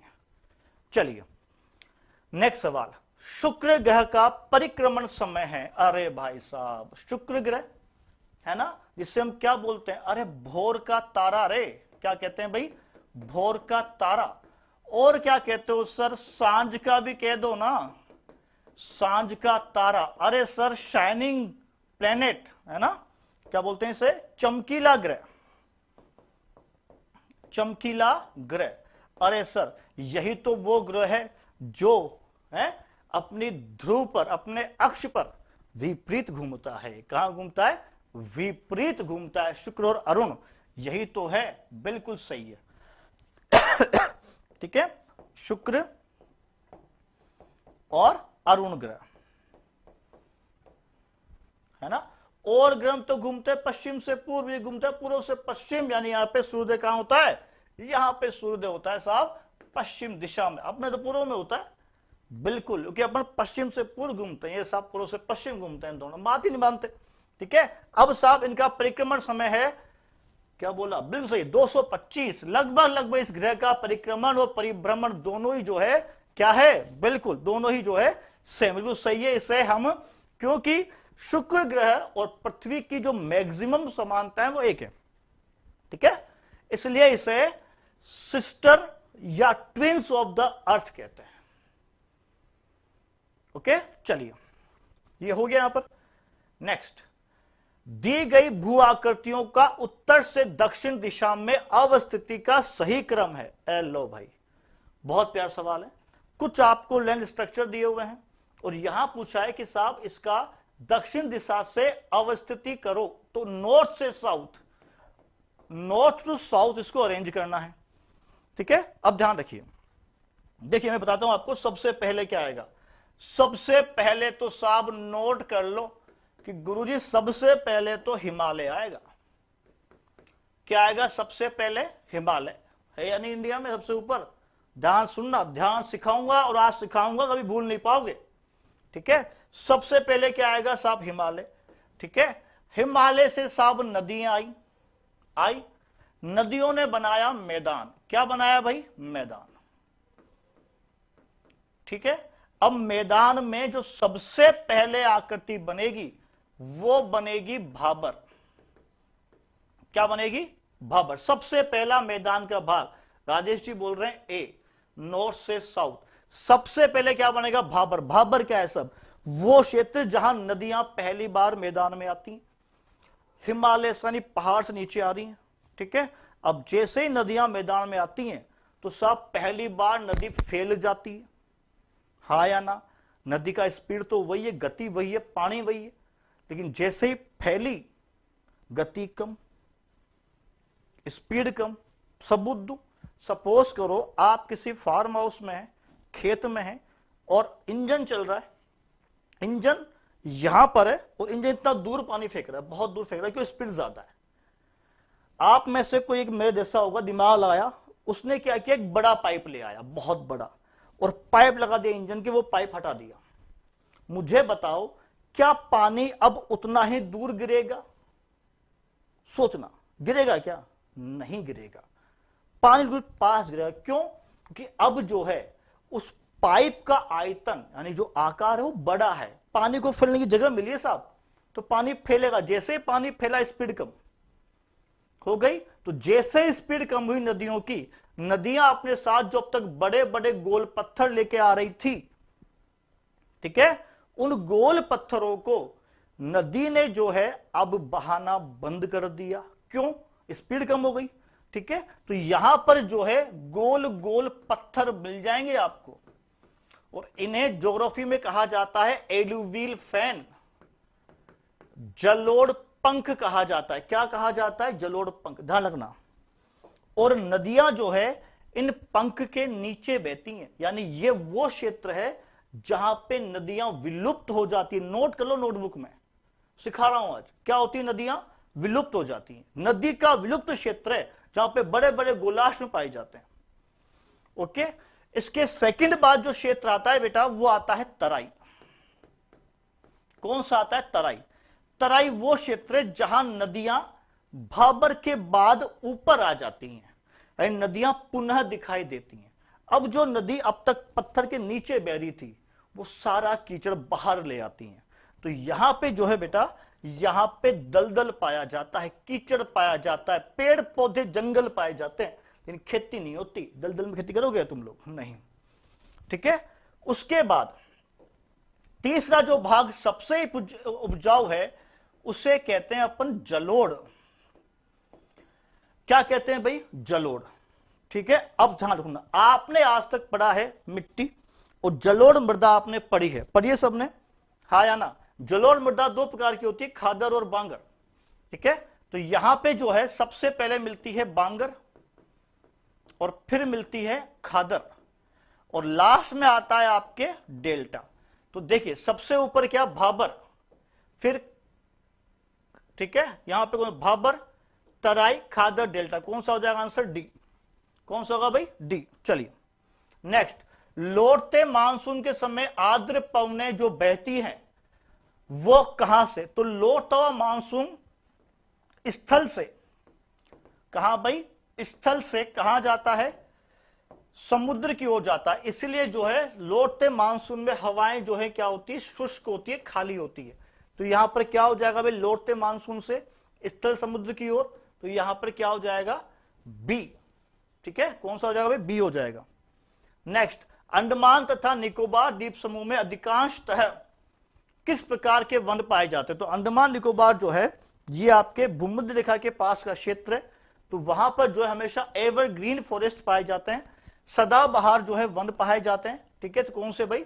सदाबहार वन। ध्यान रखिएगा, सदाबहार वनों ज्यादातर जो है अमेजन बेसिन में मिलते हैं। इन वनों को पृथ्वी का जो है फेफड़ा कहा जाता है। ठीक है। चलिए नेक्स्ट, भारत में किस वर्ष में वन्य जीव संरक्षण अधिनियम लागू किया गया था?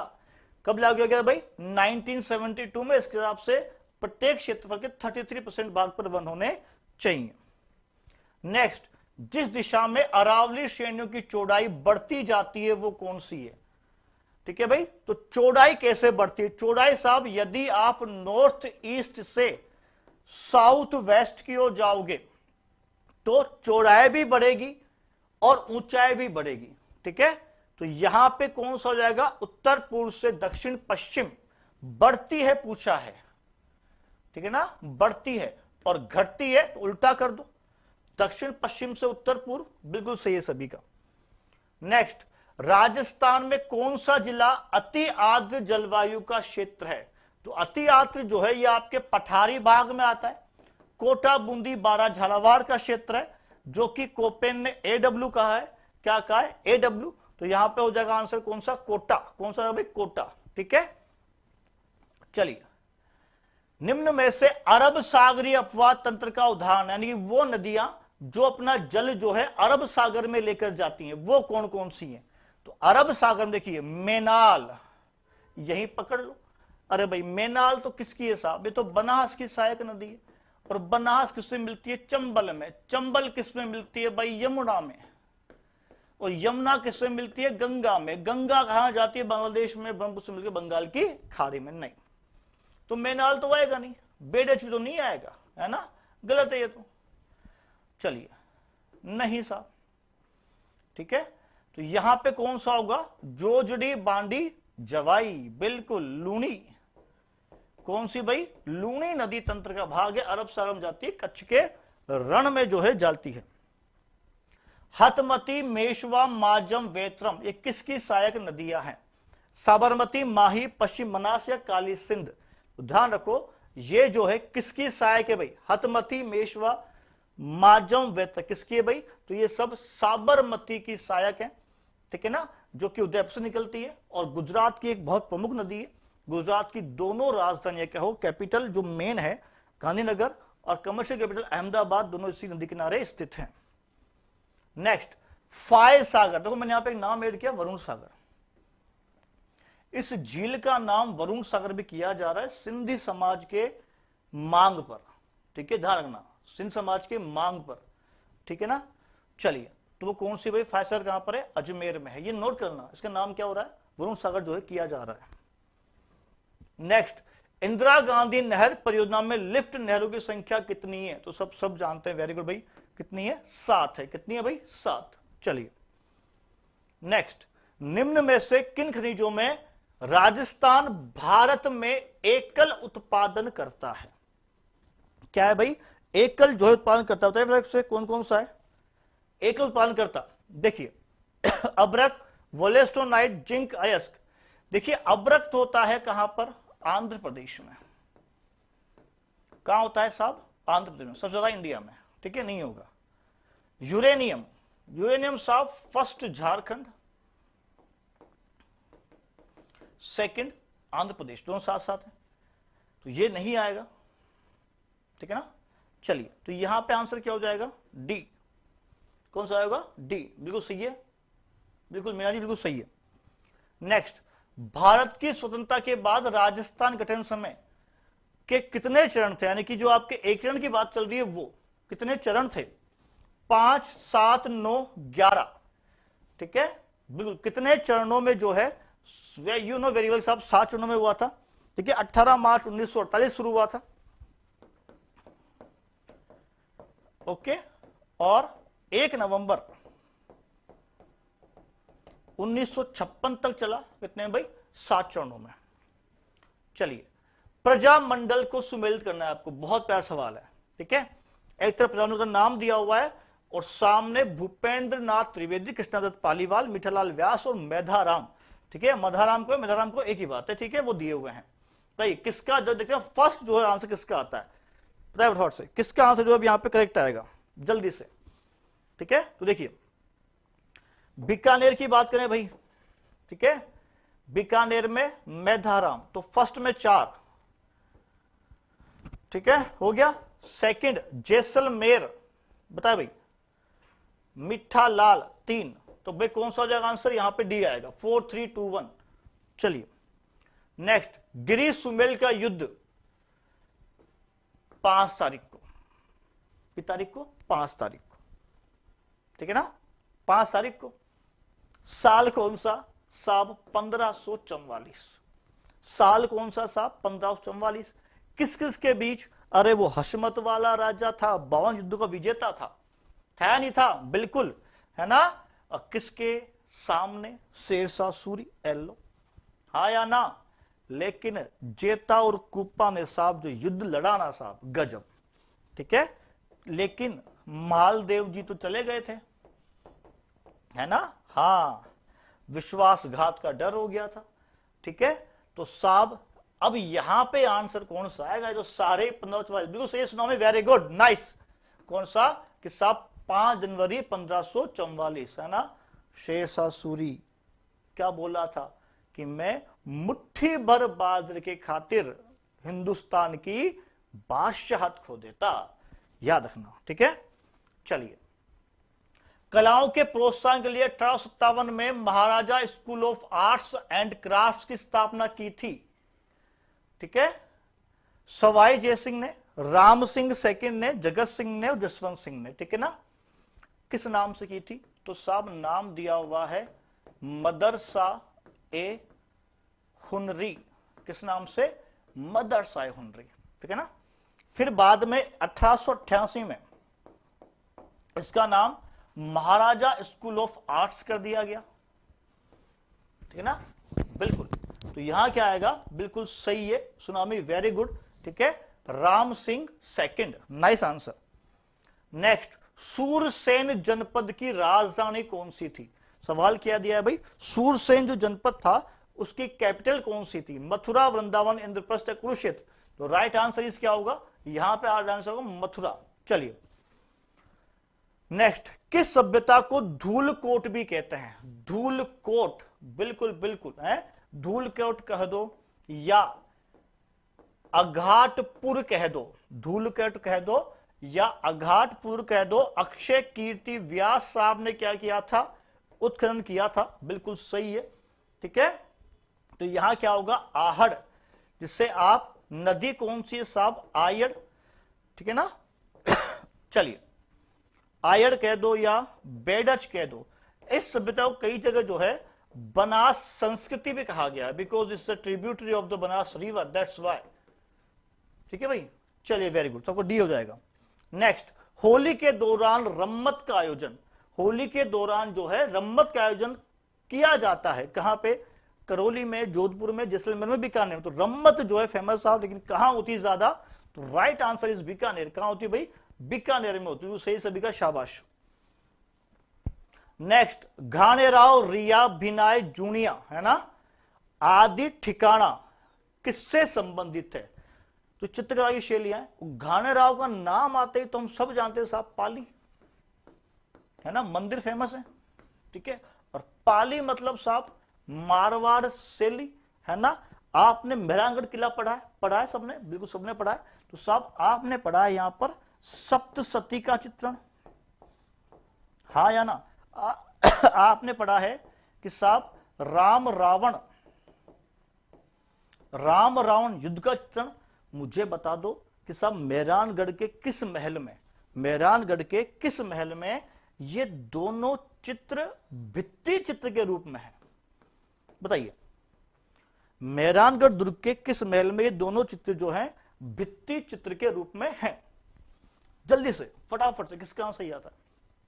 ठीक है, सॉरी जी हाँ, बिल्कुल सुनामी राम रावण तो सही है आपका, लेकिन मैंने कहा किस महल की दीवारों पर बने हैं। मैंने आंसर बता दिया आपको, आधा तो सब मेहरानगढ़ फोर्ट में है, मेहरानगढ़ किले में है, लेकिन महल कौन सा है? और हिंट दूं, वो महल जो है मालदेव ने बनवाया है। किसने बनवाया है? मालदेव ने। जल्दी से, याद नहीं आ रहा, अरे ऐसे नहीं, ऐसे नहीं भाई, बताइए, ढूंढो लिखा पर, बताओ मुझे किस महल की दीवारों पर है। मैंने कहा मालदेव ने बनवाया है। चलिए, तो इट्स योर होमवर्क ऑल्सो। ठीक है, चलिए नेक्स्ट, बालोतरा के कानन मेले का मुख्य आकर्षण क्या है। पहले बाड़मेर था, अब जो है क्या हो गया, बालोतरा। ठीक है, तो कानन मेले का मुख्य आकर्षण कौन सा जो है नृत्य, गिद्ध नृत्य, भवाइये, घुड़ला या गेर है। तो कान मेला, भील जनजाति, ठीक है, गदा, तो यहां पर कौन सा हो जाएगा, गेर नृत्य हो जाएगा। नेक्स्ट है, पृथ्वीराज की 12 खंभों की छतरी निम्नलिखित में से किस किले में स्थित है। भाई जरा परेशान मत होना सारे लोग, ठीक है, वो की बताता हूं, ठीक है ना। इसका जो आंसर है वो है बेटा चोखेलाऊ महल। कौन सा है बेटा, चोखेलाऊ महल, जो कि मेहरानगढ़ किले में है, मालदेव ने बनवाया था। चलिए, पृथ्वीराज की 12 खंभों की छतरी जो है कहां पर, इसे आप क्या कहते हैं भाई, इसे हम कहते हैं उड़ना राजकुमार। क्या कहते हैं भाई इसे, उड़ना राजकुमार, है ना। बहुत तेज दौड़ते थे यार, है ना। इनकी छतरी जो है कहां पर है, ठीक है ना, मेहरानगढ़ में, गोगुंदा में, ओके, चित्तौड़गढ़ में या कुंभलगढ़ में। सुनामी मैंने बता दिया है, मैंने ऑलरेडी बता दिया है, ठीक है, नहीं दिया है होमवर्क बेटा, बता दिया है कि चोखेलाऊ महल में है, ठीक है ना। किस में है, चोखेलाऊ महल में है। तो आंसर क्या होगा साहब, कुंभलगढ़ किला, है ना। राणा कुंभा अपनी पत्नी कुंभल मेरू याद है, लेकिन फर्स्ट टाइम जब ये दुर्ग बना तो ध्यान रखो संप्रति मौर्य, क्वेश्चन है संप्रति मौर्य, और यही वो किला है जहां पर चीन के बाद एशिया की जो है महान दीवार है या नहीं है, बिल्कुल है। अटपटा महल, झाली रानी का मलिया महल, अरे मेवाड़ का पहला पितरंता 1468, है ना, कुंभा की हत्या कर दी उदा ने, वही तो है ये कुंभलगढ़ किला, है ना। अरे वो बादल महल, है ना, जहां पे ज्येष्ठ शुक्ल तृतीया को टीका का जन्म हुआ जूनी कचहरी में, ये वही तो है। ठीक है, ये वही कटारगढ़ है इस किले में, इसके बारे में उपसन ने कहा है, ठीक है ना, कि इतनी बुलंदी पर है कि इसे देखने पर सर पर रखी पगड़ी भी नीचे गिर जाती है। वेरी गुड, चलिए शाबाश।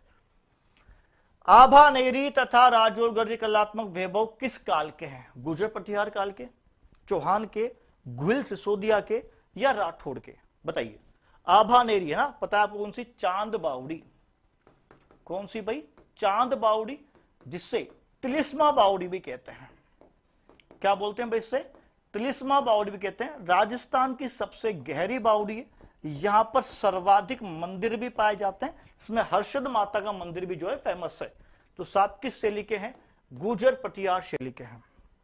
Next, governor general Lord William Bentinck ने किस दुर्ग को दुनिया का दूसरा जिब्राल्टर कहा है? ठीक है, दुनिया का दूसरा जिब्राल्टर का है। मेहरानगढ़ को, नाहरगढ़ को, सिवाना को, या तारागढ़ को? ठीक है, या तारागढ़ को? देखिए ध्यान से, दूसरा जिब्राल्टर है ना। और विशप हेबर एक इतिहासकार हुए हैं आपके, विशप हेबर, इन्होंने केवल क्या कहा है? जिब्राल्टर। ठीक है ना, ये भी इनका नाम वक्तव्य है। तो साहब ये कौन सा होगा? तारागढ़। कौन सा हो जाएगा? तारागढ़। ठीक है, बिल्कुल सही सभी का। चलिए, तारागढ़ अजमेर है ना। नेक्स्ट, चलिए अब कुछ सवाल हैं जो आपके टीचिंग मेथड पर हैं, तो फटाफट से इनको कर लेते हैं। ठीक है, ध्यान से रखिएगा इन सवालों को, बहुत बी केयरफुल। पहला सवाल है, किसी संप्रत्यय को विवेचित करने की योग्यता का विशिष्टीकरण। किसकी बात है? संप्रत्यय को विवेचित करने की योग्यता विशिष्टीकरण संज्ञानात्मक पक्ष के कौन से घटक के अंतर्गत आता है? बहुत प्यारा सवाल, ध्यान से करिएगा, बहुत ध्यान से, क्योंकि यही एक तो साइकोलॉजी होता है, टीचिंग मेथड्स होता है। लगता है सब हमें तो आता है, जो रिजल्ट आता है तो सस्ता है, हमें कुछ नहीं आता था, है ना। थैंक यू जनाब जी, थैंक यू। चलिए, तो यहां पर कौन सा होगा सर? बताइए फ्राउड से, कौन सा होगा? बिल्कुल कल जो है बिल्कुल 4 बजे जो क्लास होगी वापस, ठीक है ना। चलिए, कौन सा भाई? अवबोध। नेक्स्ट, निम्न में से शिक्षण के अवबोध उद्देश्य का सही उदाहरण क्या है? व्याख्या करना, thank you tsunami, thank you so much. परिभाषित करना, प्रत्यास्मरण करना, चित्र बनाना। तो यहां पे क्या होगा? व्याख्या करना। अवबोध का उद्देश्य क्या होता है? व्याख्या करना होता है। चलिए नेक्स्ट, सामाजिक अध्ययन के क्षेत्र के अंतर्गत निम्न में से किस तथ्य का अध्ययन किया जाता है? नागरिकता पढ़ते हैं, पॉलिटिकल साइंस, ठीक है। मानव संबंध, समाजशास्त्र पढ़ते हैं, ठीक है ना, एसएसटी में। समाजशास्त्र सभी का होता है भाई, ऑल ऑफ, ठीक है, सबका होता है समाजशास्त्र। चलिए, स्थान, उसके विविध लक्षण, वितरणों तथा उनके संबंधों का अध्ययन। तो स्थान हुआ, उसके लक्षण हुए, भौतिक क्षेत्र हुए, किसमें पढ़ते हो आप? ज्योग्राफी में। कहां पढ़ते हो? ज्योग्राफी में। नेक्स्ट, सामाजिक अध्ययन। सामाजिक अध्ययन नागरिकता शिक्षा के उद्देश्य के लिए मानव संबंधों से संबंधित अनुभव और ज्ञान का क्या है? एकीकरण है। यह परिभाषा तो एसएसटी के टीचिंग मेथड हो, चाहे मतलब किसी विषय के हो, कोटेशंस बहुत आती हैं, ठीक है, ध्यान रखिए। तो ये किसका कहा गया है? नागरिकता शिक्षा के उद्देश्य के लिए मानव संबंधित अनुभव और ज्ञान का, ये है यहां पर मेन, अनुभव और ज्ञान का एकीकरण। ये कहा है साहब बेरेल ने। किसने कहा? ये कहा है आपके बेरेल ने। चलिए नेक्स्ट, परियोजना विधि को विकसित किया है, ध्यान सुनना, जॉन किलपेट्रिक ने, William W H. Kilpatrick, David A. Kilpatrick, Robert Ballard, John Dewey. अरे सर, मुझे तो केवल किलपेट्रिक पता था। क्या पता था? मुझे केवल किलपेट्रिक पता। आपने सारे किलपेट्रिक दे दिए यार। सर ये तो चीटिंग हो गई, है ना।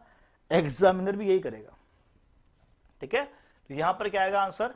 William W H. किलपेट्रिक। चलिए नेक्स्ट, आईसीटी का अभिप्राय है, ठीक है। आईसीटी की फुल फॉर्म पूछ रहा है। Interconnected terminals, inter common terminology, information communication technology and international communication technology. ICT बहुत प्यारा है, बताइए जल्दी से। आईसीटी की फुल फॉर्म आपसे पूछ रहा है, ठीक है ना, कि आईसीटी की फुल फॉर्म जो है क्या होती है, ध्यान से भाई, ठीक है ना। तो यहां पे क्या होगी? Information communication technology. C is the correct answer. Next, निम्न में से कौन सा शिक्षण अधिगम का स्तर नहीं है? बताइए, निम्न में से कौन शिक्षण जो है अधिगम का स्तर नहीं है, अधिगम का स्तर नहीं है। अवबोध स्तर, परावर्ती स्तर, स्मृति स्तर या दूरवर्ती स्तर, कौन सा नहीं है? बिल्कुल पुखराज जी, मीना जी, एटीट्यूड भाई, बिल्कुल सभी का जो है सही आंसर आ रहा है। ठीक है, तो नहीं है पूछा है, तो देखिए अवबोध भी है, परावर्ती भी है, स्मृति भी है, दूरवर्ती नहीं है। कौन सा नहीं है? दूरवर्ती। ठीक है, नेक्स्ट, किस उद्देश्य की संप्राप्ति पर विद्यार्थी किसी मानचित्र में अंकित अशुद्धियों को सही कर सकता है? ज्ञानार्जन में, बौद्धिक विकास में, ज्ञानोपयोग में या क्रियात्मक कौशलों के विकास में? तो यहां पर सवाल देखिए, मानचित्र में अंकित अशुद्धियों को सही करना, तो ये तो आप जब खुद करेंगे, ठीक है, एक्टिविटी करेंगे, वही तो होगा, कौशल है आपका, तो क्या होगा? क्रियात्मक कौशल के विकास में। नेक्स्ट, अनुभवजन्य साक्ष्य क्या है? मतलब जो आप खुद सीखते हैं अनुभवों से, ठीक है ना। अब अनुभवों के लिए आपकी जो इंद्रियां हैं, ठीक है ना, उनको सारा को एक्टिव होना बहुत जरूरी है। बहुत इजी क्वेश्चन है। तो क्या होगा? इंद्रियों के माध्यम से वास्तु दुनिया को एकत्रित करने के आंकड़े, ये होते हैं आपके अनुभवजन्य साक्ष्य। ठीक है, चलिए, एंड लास्ट क्वेश्चन आज का। ठीक है, इस क्लास को ध्यान से रिवाइज कर लेना, दोबारा देखना, ठीक है, चाहे स्पीड फास्ट कर देखो, लेकिन क्वेश्चन जो है मैंने समझाए वो सारे आप ध्यान से देखना। ठीक है, ये आपके लिए बहुत इंपॉर्टेंट रहेंगे। चलिए, तो विशेष रूप से बौद्धिक असमर्थता वाले विद्यार्थियों के लिए व्यवस्था करनी चाहिए विजुअल स्पेशल की। क्या पूछा है? बौद्धिक असमर्थता, विजुअल प्रोसेसिंग की, परिचलन की या उपरोक्त सभी की? तो सर ये तीनों का होना बहुत जरूरी है। बिल्कुल सही है सभी का, तो यहां पर डी। तो चलिए, ये था हमारा फर्स्ट मॉडल पेपर। ये मॉडल पेपर जो है ये मार्केट में अवेलेबल है, सिखवाल पब्लिकेशन। ठीक है, SSC model paper 15 model paper की सीरीज है ये। तो मिलते हैं नेक्स्ट क्लास में। Thank you so much and please like and share maximum. Thank you.